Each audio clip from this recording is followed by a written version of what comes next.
The NCAA on Friday settled a lawsuit brought by the widow of a former Texas player alleging the organization was at fault for not properly informing the player of the risks repeated blows to the head brought to his overall health. The first of its kind suit was settled after 3 days of a trial in a Dallas courtroom. Terms were not disclosed. The NCAA has agreed to settle the claims brought by Mrs. Plutz, NCAA Chief Legal Officer Donald Remy said in a statement. The settlement gives all parties the opportunity to resolve the case outside of a lengthy trial. The NCAA does not admit liability as part of the settlement. We will continue to defend the association vigorously in all jurisdictions where similar unwarranted individual cases are pursued. It is our hope that other plaintiffs' lawyers recognize that this is one settlement in one case. The suit was brought by Deborah Hardin Plutz, the widow of Greg Plutz, who played for Darrell Royal's Texas Longhorns from 1968 to 71, helping UT win a school record 30 straight games, win 4 straight Southwest Conference championships, and claim national championships in 1969 and 70.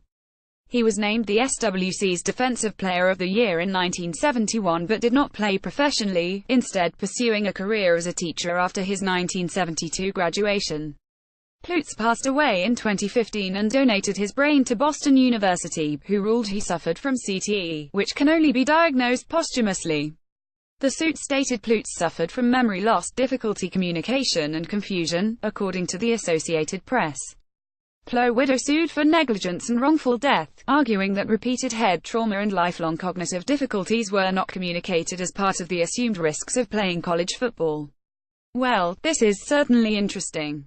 Les Miles appeared on a Houston radio station Friday to talk about the Tigers, and he apparently had some pointed thoughts on the new LSU head coach. Host Josh Innes asked Miles about LSU's over-under for the 2018 set at 7 wins, which led Miles into a monologue about Ed Orgeron asking for fans' patience. "I never accepted the feeling of, hey, you need to have patience. When you say you need to have patience, aren't you just really saying to your team you're not good enough?" Miles said, via The Advocate. "Because I want you to know something, I never took the field with the Tigers where I didn't think I wasn't going to absolutely kick somebody's tail, period. I never asked, hey, give me a break here." For the record, Orgeron asked for fans' patience in the spring game. LSU is working in a new offensive coordinator in Steve Ensminger and running an open competition between 3 quarterbacks. Miles then said this, unprompted: "Certain people need to have a safety net. If you need a safety net, you need not coach for the Tigers because the Tigers are your safety net. They are the winningest, toughest, most committed group of men that I have been around." Miles and Orgeron have a complicated history.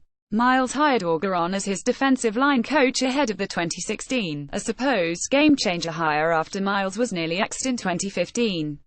That didn't work, though, and it was Orgeron who was named LSU's interim after Miles was fired 4 games into the 2016, after LSU nearly hired Jimbo Fisher the prior fall, before Miles snuffed out the palace coup LSU AD Joe Oliva and success he orchestrated, and Orgeron was named LSU's time head coach in late November of 2016. Orgeron went 6-2 as LSU's interim and 9-4 in his first as head coach. Miles was 9-3 in his final at LSU. A month to the day after stating he will get the first opportunity to be the starter, Ohio State head coach Urban Meyer came out and said Dwayne Haskins is his starting quarterback. Haskins was heavily favored to win the chance to succeed J.T. Barrett as the Buckeyes' beanslinger, and the news was all but confirmed when Joe Burrow announced his eventual transfer to LSU. Though Haskins enters camp as the starter, Meyer said sophomore Tate Martell will compete for the job, according to ESPN's Adam Rittenberg. The only change now is that he'll officially be competing as Ohio State's number 2 quarterback. A third-year sophomore from Potomac, MD, Haskins appeared in 8 games as a redshirt freshman in 2017. He completed 40 of 57 passes for 565 yards with 4 touchdowns and 1 interception whilst rushing 24 times for 86 yards.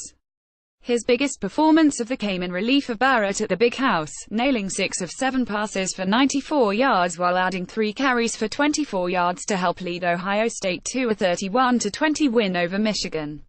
Former Oregon defender Fotu Liato II was found dead in a single-car accident near Autzen Stadium early Friday morning. According to KEZI-TV, Liato was riding in a car when it rolled over and crashed around 2:30 a.m. near Martin Luther King Boulevard and Kinzerau Avenue in Eugene, directly to the east of Autzen Stadium. The driver of the vehicle, 22-year-old Pedro Chavarin Jr., reportedly told police he was the vehicle's lone occupant, and the crash was then cleared. It wasn't until several hours later, when a woman was walking in the area just before 7 a.m., that she saw a hand and called authorities.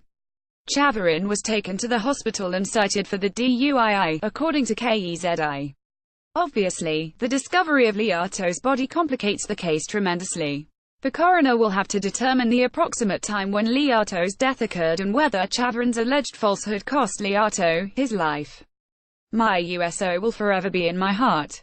What happened was tragic, but what makes me feel better is knowing that you are in paradise with our Heavenly Father. Folded hands, medium skin tone, rest in love, my USOFOTU. Love you UCE. Full score pic.twitter.com/ank6kpagan. Austin Fowler at Fowler_10 June 16, 2018. Hit with the bad news tonight. Former teammate of mine FOTU Liato was killed in a car accident last night. Prayers out to his family. Rest easy FOTU. Folded hands, medium light skin tone. Tanaka at Car F10 June 16, 2018. Liato signed with Oregon in 2015 out of Steilacoom, Wash, a southwestern suburb of Tacoma. He played as a true freshman and appeared in 37 of 38 possible games on special teams and at safety and outside linebacker, recording 37 career tackles. He was kicked off the team in April after he was arrested for removing a parking boot from his vehicle, drawing charges of second-degree criminal mischief and second-degree theft. Liato was 21 years old. Even if you don't follow the ins and outs of recruiting, if you're interested in college football enough to read this fine blog of ours, you've probably heard of Elite 11. It's an annual gathering of, you guessed it, 11 of the nation's best quarterback recruits each summer at Nike's headquarters in Oregon. Only the elite of the elite of the elite high school prospects are fortunate enough to appear at Elite 11 once, but Chase Griffin somehow managed to make it to Elite 11 3 times, by the time he was 13 years old. So determined to become a successful quarterback was the adolescent Griffin that he caught the eye of popular quarterback trainer George Whitfield, which led to a gig setting up cones and fetching errant balls for the likes of Johnny Manziel, Braxton Miller and Everett Golson before they were household names. I can tell you, from the neck up, HES on what I would call an accelerated program, Whitfield said at the time. He is really getting a chance to understand the office of the quarterback. Though Griffin was devoted to becoming the best football player he can be, his interests spread far beyond the gridiron. Here's how Max Olson's 2014 profile of the 13-year-old Griffin began. Round Rock, Texas. Chase Griffin is a 13-year-old prodigy in every sense of the word. He's a 99th percentile test taker and chamber orchestra violinist who's already plotting to one day run a water purification startup, then maybe run for president.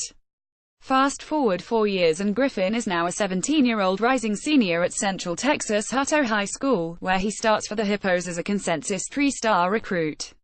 Griffin is slight at 5'10" and 186 pounds, but isn't willing to let a slight obstacle like size stop him from living his dreams. I feel like through Wall Street a lot of good can be done and a lot of good change can be done because of the amount of power and money going through. Griffin told 247 Sports on his plans to major in economics in college. If it's positively affected by well-meaning morals, then the world can be changed for the better. On Friday, Griffin committed to UCLA, choosing the Bruins over a slew of Ivy League offers. We didn't really talk about football for the first 20 minutes in his office, Griffin told The Athletic. We're talking about economics and certain films about Wall Street, Too Big to Fail and The Big Short, and then it transitioned into football. He was telling me how they go through a certain checklist, transcripts, attendance, film, meeting you in person, seeing you throw live, before they offer. And right after that, he says that's why we want to offer you a scholarship, and we kept talking.